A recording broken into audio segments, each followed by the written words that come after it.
Ria? Not now, Lee.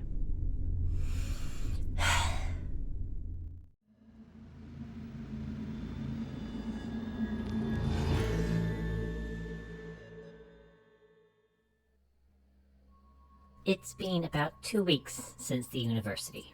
We are currently drifting somewhere in the JMD system, which was the next closest. I don't really know what to do. I've just been keeping an eye on the ship, watching the O2 levels. If it dips below the ideal safety margin, then I'll take us to a port. But other than that, I'm asleep. then how did you answer me? Okay, just checking you have enough Nutripacks in there. Yeah, We've still got 2 boxes out here if you need them. thanks. Okay. A box should only last a week. Normally, when I know they're eating at least twice a day. I know they can forget to eat. But I guess if they aren't super active right now, then they don't need as many calories. If Ria was wearing the A unit, I'd be able to see their biofunctions, but Ria is, for the most part, a logical person. They might do things that I would consider slightly, unnecessarily abundant in risk, but they only really put themselves at risk. And even then, Ria is not what I would call stupid, not by any stretch of the imagination. So, I don't really know what to think about this. I know it's an emotional thing. I know that emotions are very much a physical thing for organic life too. I have a couple small data packs on helping other people through emotional struggles, but they are generally aimed at people working with children, or people who have lost someone close to them, or people who are facing serious illness. Ria didn't really lose anyone, in a way. They didn't have family, only a small number of people they would call close friends. I mean, Ria talks far more about Tillian than anyone from the original universe. I've only recently learnt about their sister, after all. Ria isn't dying. No one they know is dying. We still have the ship and contacts and the freedom to go wherever we want, so I guess I'm just wondering what I do. I want to help. I know I'm pretty heavily limited in what I can do, and I trust Ria would come to me if there was something they needed. Ria has never kept me out like this before. Their room is their space, but I've never been turned away. I often wonder what the universe feels like to them, as a physical person. Emotions, sensations, thoughts. I always kind of assumed it was pretty similar for us. The thoughts and emotions bit, at least. Even at their most disorganized, I could always follow the path of logic that their thoughts take, more and more so as the months have passed. This isn't familiar. Ria asked me once what it looks like when I dream, what I see and feel. I didn't really have an answer at the time, but I've been thinking about it. My thoughts have always been so clean and angular and direct. They know the path and the patterns and they follow them. Even when things get intense, or weird, like on a pilgrimage, they're like water flowing through a channel, taking the path of least resistance and joining back in with everything else. My dreams they're spontaneous and curved, and they bubble and merge and split over and over. They don't always go exactly where I expect them to. They change shape and size seemingly at random. It's far more visceral than when I'm awake. But it always feels right, and familiar, and safe. I guess that's what emotions are like for them. They make sense and follow their paths their thoughts generate, but if they get too big, they can bubble and split and merge, and then finding your way back to that initial path can be hard. I was running a systems check the other day, checking my hardware against my systems and the base pack, and I noticed something. I haven't done it in 2 months, and in that last report I had found nothing unexpected. But this time I realized that some of my subframe paths were different. They were connected with new nodes that weren't there before, and one of them was even, well, let me put it this way. All my nodes, even the subframe ones, are at 90 and 45 degree angles. All of them. This one wasn't. I suppose in organic life these would be like my synapses and neurons, I guess? I'm not a doctor, and it's not exactly a one-to-one relation with my parts and humans. I know Ria's showered only twice in these last weeks. The water pressure has changed, so I know they're at least drinking. At this rate, water and oxygen should last another 2 weeks each, more or less. When do I get concerned? What do I do if it reaches that point? I can fly the ship, but that's about it. I couldn't risk trying to make contact at a port, and we don't have the resources to make it back to Villafort without a resupply.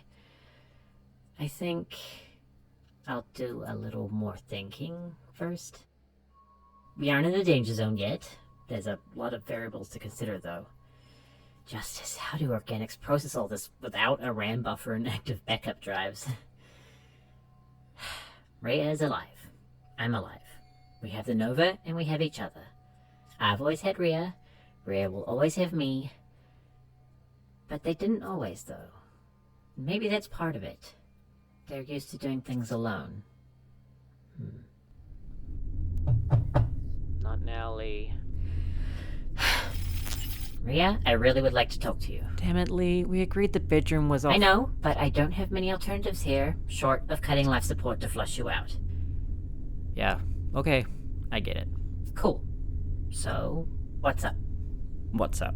I don't know where else to start, and it's an efficient way of asking about 20 different things. I don't know. Don't know what's up? Nope. I don't know what's up. And that's what I've been working on. Okay, so break it open a little for me. I don't know what's up. I don't know what's down. I don't know what's left for me to do in a universe that I wasn't built for. If we work with the assumption that we have no way to replicate the event that brought me here in order to send me back, Right? then everything I ever was is gone. Forever.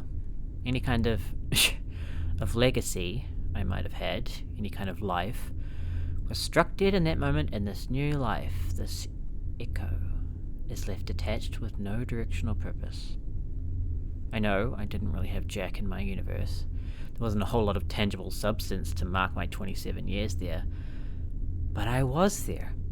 And I think, more than anything, I just wanted to make it back to an Earth, no matter how far in the future, to see if there was any record someone made to mark my absence.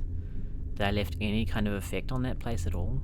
I guess because I've never had anything other than you, Tillian, and the Nova, I can't really conceptualize what true loss is like. Well, it's not just losing things you did have, really. You can grieve for things you never had. I lost potential, which really is like crying over spilt milk before the cow has ever been seen to. Keep going. I lost my family long before I actually lost them. And what hurts is I lost the chance to see them regret it. Family says they'll love you no matter what, no matter who you are, but sometimes that isn't true. Sometimes they decide that you being happy is less important than you being who they expect you to be. And you chose happiness. I did, because you will never meet the expectations of people like that. So if they can never be satisfied, you kind of have to decide to prioritize your own satisfaction without them. Family is supposed to help you thrive, so I revoked their privilege to me. So yeah, my life wasn't particularly flash. I had a crap job to make crap money to afford a crap studio while I worked through the task of figuring it all out. The task of taking what I did have and making the most of it, picking away chip by chip, till the point where I was somewhere good, and they could see that I had made it without them, and I'm happier than I ever was under their chains. That being someone like me is okay, and fulfilling and true. It's not great, or particularly worth the energy spent, but I'm grieving the dumb chance that they would change their mind and finally understand me. That even though these people made me feel so alienated at myself for so long, they would finally see that I am who I always was on the inside, and the person they wanted me to be never existed. That this isn't the death of who I was, but the birth of who I am. I hoped, deep in that part of your heart that never truly gives up, that one day they would come to celebrate me. The life you lost wasn't getting to be someone worthy, because you always have been. It was getting to see them finally acknowledge that you are, and always have been, someone worthy of their respect and love. There's something about the family you're born into. No matter how deep they bury you, no matter how resolutely you cut them from your life, you always, to some degree, hope. Maybe because we're raised to respect the opinions of our family without question, that these people are supposed to know what's best for you, so you trust them further than you should. Then, by the time you stop to think and decide, they have their hooks in you. I don't need their love. I don't need their respect. Not if it comes at the cost of even a fragment of who I am. But if they did truly see me, I think that would be a significant feeling. It's typical that 99% of the time I'm capable of forgetting they even exist. There are plenty of times I wish we didn't have to occupy the same planet, and now that we don't, I suddenly care because I don't get the chance to prove them wrong. It's so... Is that petty? Vindictive? Was my motivation to fight for a better life just out of spite for those who hurt me? Did that make the whole foundation of my life there kind of pathetic? You're a little more complicated than that. If anything, it just sounds like you're selling yourself a little short. All I've been worried about for the last year is speedrunning my way back to Earth. Forget everything else. Forget the fact that I didn't even know where it was. Just keep pushing. 900 years? People here don't even know the name of their native planet. Why did I think there'd be anything left of me? Because of the part of you that never stops hoping. You may have lost Earth, but maybe Earth hadn't completely lost you, and that's why you couldn't quell the feeling of needing to go back. I couldn't quell the feeling because I didn't belong in this universe, as it turns out. So even if I had made it back, I still wouldn't have been satisfied. This whole journey was just more wasted potential. Do you remember when we spoke about Ely? You said that some people bury their true feelings in tough situations as a way to prioritize survival. I didn't realize it then, but you said it like someone who was personally familiar with the tactic.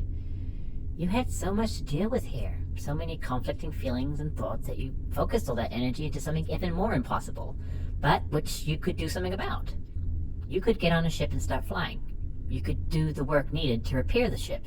You could deal with the hurdles as they arose because that's what was needed to continue towards your goal.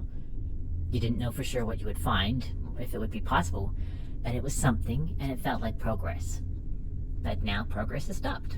The goal didn't just change, it technically never existed. Earth isn't here. You know that you haven't just been longing for home emotionally, but some part of you knew that physically you could never be at rest here either. All that stress finally caught up with me. Now you have no driving purpose to distract you, so you're thinking, and feeling, and having to decide what is and isn't real for you anymore. I've been waiting for some new kind of goal to occur to me. Or even just an idea of where I could take my life from here, but it all kind of just feels stupid. If there's anything I've learned from you, it's that emotions don't have to make sense, or follow logic, or have any certain level of tangibility to be important or valid or worthy of respect. Circumstances that make us grow certain feelings can be any manner of ludicrous, but we feel them all the same, and that's what's important. You don't need to justify to me why you feel how you do, or make the way you react to those feelings make sense. If the way you're dealing with them makes sense to you and helps you process them, then okay. There are worse things you could do than hole up in a room, scarcely bigger than a broom closet, and marinate for a while. But I am going to push you to leave your bubble when I feel you need air. I'm going to push you to eat food when your meal frequency is ass. I'm going to make sure that you're kept and maintained while you are occupied with the less logical things. Because if that's what I'm capable of doing to help you through this, then I want that task. I just ask you not to stop me. You can shut your door on everything else, but keep a conduit open for me, and the universe can wait till you're ready. Then, for all I care, we can bum around Via Lactea, taking courier jobs and blowing all the money on hair dye and some higher quality NutriPacks. I don't need much, but I need you. Let me be here until you are too. You really are something else, Lee. You're welcome. Now, take a shower. I don't have olfactory sensors, but I can still smell you.